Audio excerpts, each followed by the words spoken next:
Welcome to Bill M's Maze Commentary number 16, and this is part 2 of 3 of a look at The Riddle. Looking at The Riddle of Christopher Manson's Maze. This will have spoilers, unlike part 1, but, as I will explain, the spoilers are going to be gradual. Let's get into it. So first, an overview of what we're going to talk about in part 2. If you have not watched part 1, I suggest you watch that first. It will help put a lot of stuff into perspective. In fact, if you're brand new to the channel, I think you should watch the first 3 or 4 clips I have of Maze to give you an idea of the book, and even if you are already familiar with the book, where I'm coming with all of this. But in this clip, we are going to look at Room 45 itself. We're going to read the dialogue, look at the pic, and we will look at the riddle hidden in Room 45. This is the second of the 3 big puzzles of Maze to solve, and we're going to try to solve this gradually. And we're going to be using the 2 sets of hints that the contest provided. Again, I talked about all of that in part 1. And if you reach a point in the video where you say, okay, I kind of get the idea and I don't want to read anymore because I don't want any more spoilers, I'm going to try to find out the rest for myself. That's great. You can stop the clip. You know, that's why I'm making these gradual. In any case, please give this clip a like. Maybe even subscribe to my channel. Maybe even use the link in the description to send $1 my way if you really, really like it. Thank you. In all cases, very much appreciated. Let's get started. Let's start with a look at Room 45 itself and read the dialogue. The room at the center of the maze. My guests thought that whoever lived here was a careless person to leave so many things around. They were wrong. There was really only one thing for them to find, the riddle of the maze. They demanded that I show it to them. Do you think it's written on the wall for all to see? It is hidden here, somewhere, perhaps throughout the room. As far as you are concerned, what the maze teaches can be learned in every room. They looked and looked. Every group is the same. Now, I said after a last look around, we must find our way back out. Leaving the center of the maze, we found ourselves in, and that's where the dialogue ends.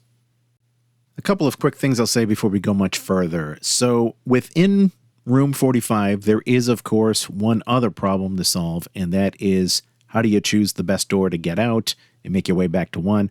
Well, that's a whole separate problem, so we're not going to cover that in this clip. Again, we're only concerned with the riddle here. Now, did I get anywhere with the riddle myself? Well, I maybe at best picked up a couple of pieces. So looking at the different objects in the room, one thing I did notice that in the back wall, we have a nun on the upper right, and in the upper left we have an awl, A-W-L, you know, like a leather puncher. And there's a belt there to show you that it's really an awl, poking the holes.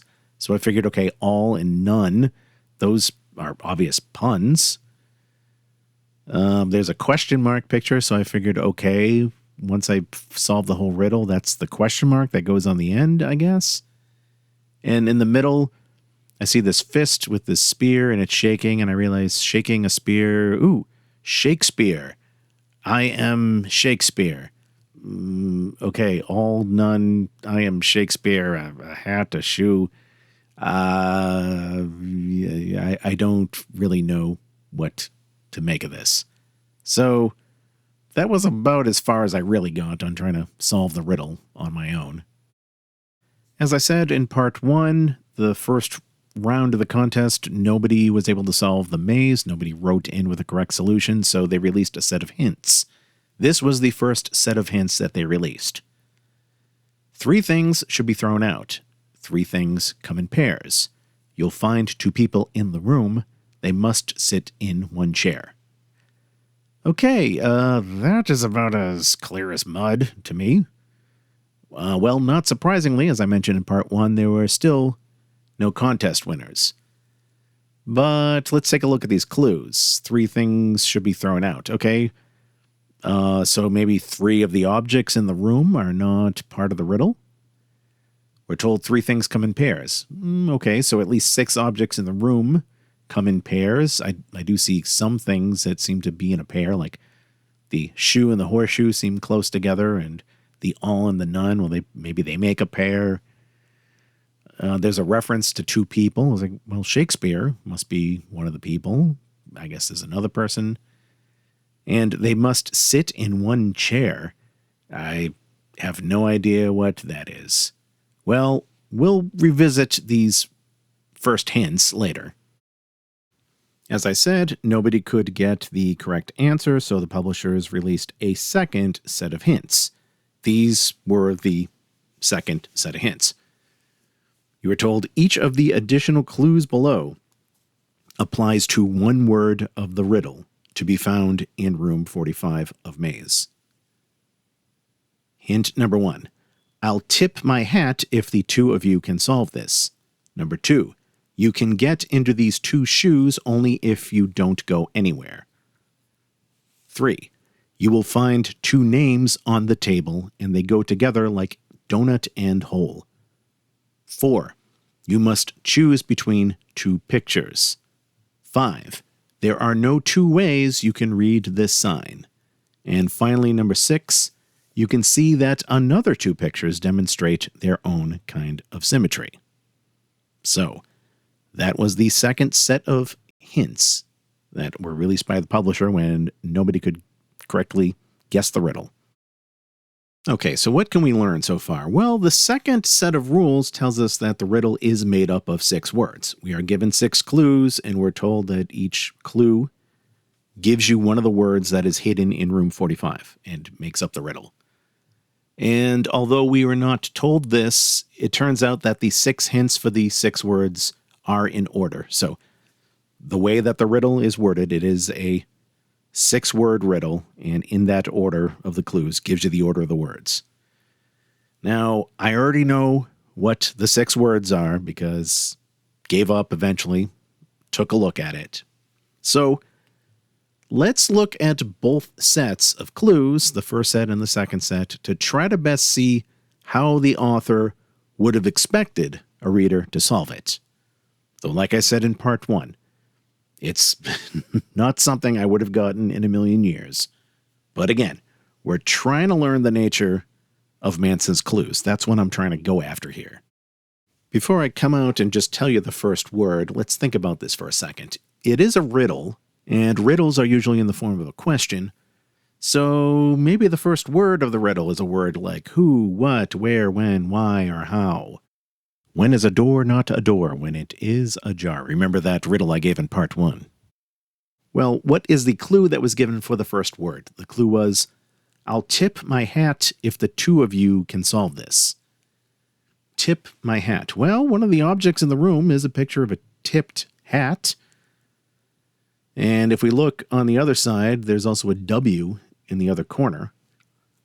And if we take the W and the hat, W-H-A-T, we get to the word what. And that is the first word of the riddle. What. But before we go on to the second word, let's take a moment to look at how we solved, or were expected to solve, word number 1. The clue was, I'll tip my hat if the two of you can solve this. So the two of you was the W in the hat. Maybe the clue there was that two of you, that's a U, two U's, a double U, that's a pun.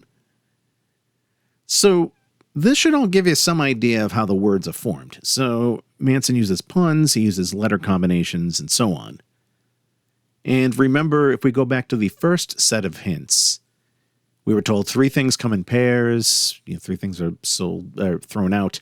So if 3 things come in pairs, presumably the W and the picture of the hat are one of those things that comes in a pair.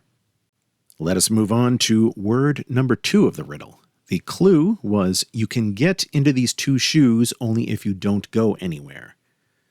Well, there are 2 shoes. I see in the picture there's a regular shoe, kind of a giant shoe it seems, and a horseshoe next to it. Well, the horseshoe is a letter U. That's how it's shaped. And if you take U and the letters of shoe, U-S-H-O-E, and rearrange it, you get the word house. And that is the second word of the riddle. Yeah, really. That is the second word of the riddle, and no, I would never have gotten it on my own either. So what can we learn from this? Well, this tells us to what extent the author will play with words. As for you can only get into these two shoes if you don't go anywhere. Well, if you don't go anywhere, you're at home, you're in your house. And we did have that clue in the first set saying three things come in pairs, so this must be another one of the pairs, the two shoes. All right, let's just move on to word number 3. The hint for word number 3 in the second set of clues was, you will find two names on the table and they go together like donut and hole. And remember, the first set of hints also said there's a reference to two people. Well, like I said, I had already figured out shaking a spear. That must be Shakespeare. And I saw the I am. I'm thinking, I am Shakespeare? All right, I don't know what to make of that. Well, there's a second person on the table. If we look at the table, we see those stumps of wood that are put in a row. And behind that, see a picture of the sun in the shadow. So we have a row of wood and a sun. That's Woodrow, Wilson. Well, the whole of a donut, or, it's spelled in the clues D-O-U-G-H, but modern spelling D-O-N-U-T. They're both in the dictionary. Anyway, if you think about it, the whole of a donut is kind of the missing part of a donut. Well, the part of the name that's common to both here is Will. We have William Shakespeare, we have the I am and the Shakespeare, we have Woodrow Wilson, we have the wood, the row, and the sun, and Will is kind of the missing hole in the middle. So that is the third word of the riddle. Will. I'm sure some of you are angry right now and saying, oh, how would he expect us to get this? Or, all right, just bear with me here. Let's get through this. Let's take a look and see what we can learn from it. Word number 4. The hint is you must choose between two pictures. And remember, the first set of hints also said 3 things should be thrown out and 3 things come in pairs. Well, the only objects we have not used yet are the all and the none, the I that was on the left side, the giant Z that's on the right side, the chair, and that sign in front of the doorway on the front left. So of those, I would argue only the first 3 are pictures, per se, the all, the none, and the I. I mean, the Z, that billboard, that's not really a picture, it's just a letter. The chair is an object itself, and the sign is the sign. So the pictures are those 3 things. So it seems that of these, the all and the none would go together as a pair. They're on either side of the middle door. And again, there's the pun, all and none. So we have to choose between these 2 pictures. So again, the pun here to me is very clearly we got to pick between the word all, A-L-L, or the word none, N-O-N-E. So how do we choose which one? I don't know. I would say the word all shows up in the room dialogue. He says, is it written on the wall for all to see? So I would argue because of that, that is why we choose all, because that is the 4th word, all, and that is my best reasoning as to why we can pick it. Curiously enough, I searched the whole book just to see if the word all appears plenty of times.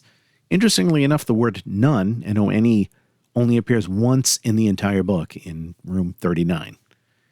So make of that what you will. We got 2 more words to go. Word number 5. Here's the hint. There are no 2 ways you can read this sign. Well, the only objects we have not used in the room yet are the sign, the chair, the I, and the Z. And we're told no 2 ways you can read the sign, so let's go with the sign.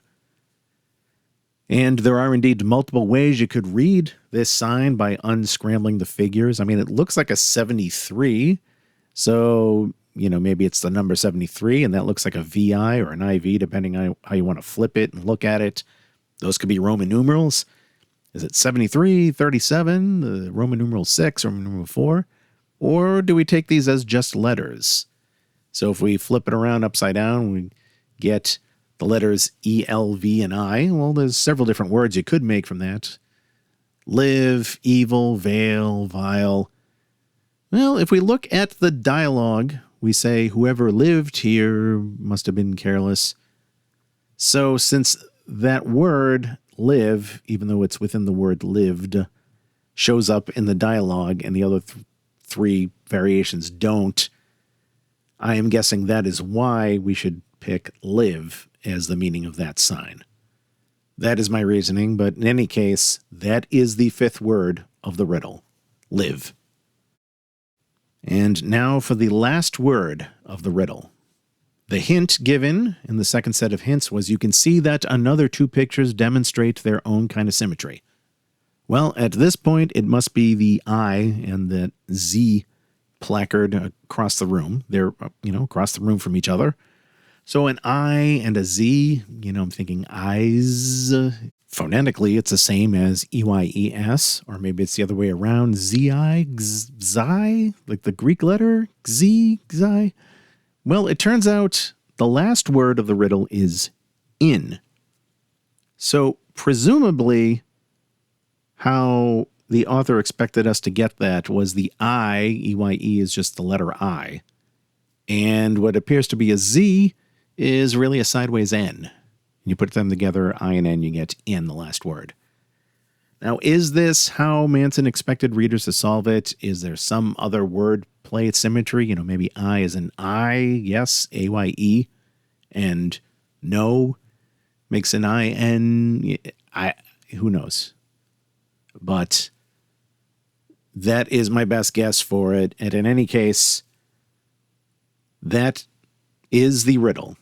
We put all six words together. The riddle is, what house will all live in? So the author was expecting somebody would eventually get that, even without the hints. And we were looking at the second set of hints to get each part of the riddle word for word. But let's take another look at that first set of hints. 3 things should be thrown out. 3 things come in pairs. You'll find 2 people in the room. They must sit in one chair. All right, 3 things thrown out. Well, we didn't use the nun picture. We didn't use the chair. And I guess we didn't use the table itself. So maybe that's what it means by 3 things thrown out. We kept the sign. We kept the question mark and the rest of the objects listed below. We were told 3 things come in pairs. So I said the W and the hat to get what, the horseshoe and the shoe to get house, the I and the sideways N to get in. You'll find 2 people in the room. Well, yeah, we found 2 people, is Woodrow Wilson and William Shakespeare to get Will. Now, the final line of the first set of hints, they must sit in one chair. I have no idea what this means. I mean, they're kind of like on the table together. How you would derive the word will from this, or was it just to make this thing rhyme? I mean, the chair that's in the corner doesn't seem to be used at all. So, make of all that what you will. Pardon the pun. All right, some thoughts on what we just went through. Would you have ever figured that out? I know I wouldn't have, even with the help of the 2 sets of hints. Now, the answer to the riddle we just found, that's going to be in the next clip, part 3. That has a derivation that is more straightforward than what we just went through, but still has some ambiguity. So, some reflection on all this. We know it's not far-fetched for a clue in maze to be a homophone, so all AWL versus all ALL. We know it's not far-fetched that a clue in maze can be an anagram. Look at how we were supposed to get the word house or live, from wordplay. Puns as well. Shaking a spear means Shakespeare. Cultural references, so there's famous people, literature throughout the book, and so on. So even in cases, where, I never would have decoded that, the important thing is, notice that the encoding seems like a short process. So as I keep saying, overly complex explanations with too many steps or really complicated math are probably not what the author purposely intended. And this brings me to a couple more slides. I just want to finish up this clip with some quotes from a really great article I found on MazeCast. If you go to mazecast.com and search for the title, you can find this. It's an article titled, Too Long Didn't Read, Would a Rational but Flawed Puzzle Designer Have Concocted Your Bad Solution? So some relevant quotes from this article. The main business of maze fandom is not suggesting solutions, but arguing about whether suggested solutions are correct. And often, these discussions degenerate into whether a given solution was plausibly intended by the author. Part of the difficulty in making plausibility judgments is that publicly confirmed solutions of maze, which are like the ones we just went through, bear a number of shortcomings that would typically cause a puzzle solver to reject them had they not been officially endorsed as correct solutions. Thus, when a solution is denounced because it is implausible, the ready response is, yes, but we are dealing with a book we know to require implausible solutions. What I wish to explain here is that although the confirmed solutions to maze are all flawed, they are mostly flawed in a similar way, a way quite distinct from the preponderance of bad solutions that have been offered. Bad confirmed maze solutions are problematic in essentially the opposite manner in which bad unconfirmed maze solutions are flawed. So bad unconfirmed answers means knowing the answer and coming up with an overly long or weak justification for explaining that, and ignoring equally complicated justifications one could come up with for a wrong door. So another example I keep going back to, think, for example, of really long mathematical tricks that some people use. Some people think, they look at a room and say, okay, the correct answer ends up being door number 8. Now, what clues would the author have possibly put in to kind of indicate door 8? And somebody might say, oh, when you take the count of this number of objects on this side and the number of objects on that side and add them and then divide them by this and multiply by this, and then you get 8. Okay, that's kind of a bad unconfirmed answer, I would say, because it is really long and it's unlikely the author would have come up with that. Now, next bullet point here, bad confirmed answers means the author has an answer and encodes it, to quote the article, in some way that is easy to perform, yet extremely difficult, perhaps virtually impossible for an unwitting reader to decode. These solutions are bad because they are not fairly solvable. Although the solutions are difficult to find, the puzzles they relate to are relatively simple to construct, because they begin with sensible answers and transform them in the manner of fairly traditional puzzles. So, for example, that last word, the in, the I and the sideways N. So that's kind of simple to encode if you think about it. If I was going to try to hide the word in somewhere inside the room, well, I could write the word in some kind of scrawled way. Or I could, write a box with an arrow pointing in. Or I could take the letters I and N. One way to do that is like with a rebus, EYE, and then an N somehow. So again, simple to encode, but how would you know to pick those two objects in the room and to do that with them without any hints? That's kind of what the article here is getting at. And to finish up part 2, let me say this. Hardly all the book's clues are bad.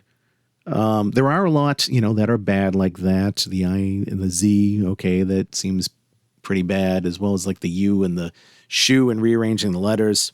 But if you see some of my earlier clips where I showed, there were some clues that I think were pretty straightforward. I felt pretty confident about. So some I think are solvable. Going back to the riddle examples I gave, when it's a jar. Okay, is it unfair of that to be a puzzle because you wouldn't get them from the usual logic? Well, I say no, not necessarily. You don't have to look at them like that, and some riddles are solvable. And just to give a quick anecdote here, I used to work in an office where we had boxes of popsicles somebody bought and put in the freezer, and these popsicles had riddles printed on the sticks. So the top half of the riddle If you eat the top half of the popsicle was there, and then you had to eat to the bottom half to get the bottom. And we used to have some of these popsicles after lunch, and we would get the riddles, and we'd really think about it and say, well, let's see if we can answer this on our own. And you think, okay, when is a blank not a blank, whatever. You think, okay, what do these two things have in common? What are some words that might be a pun that's related to both?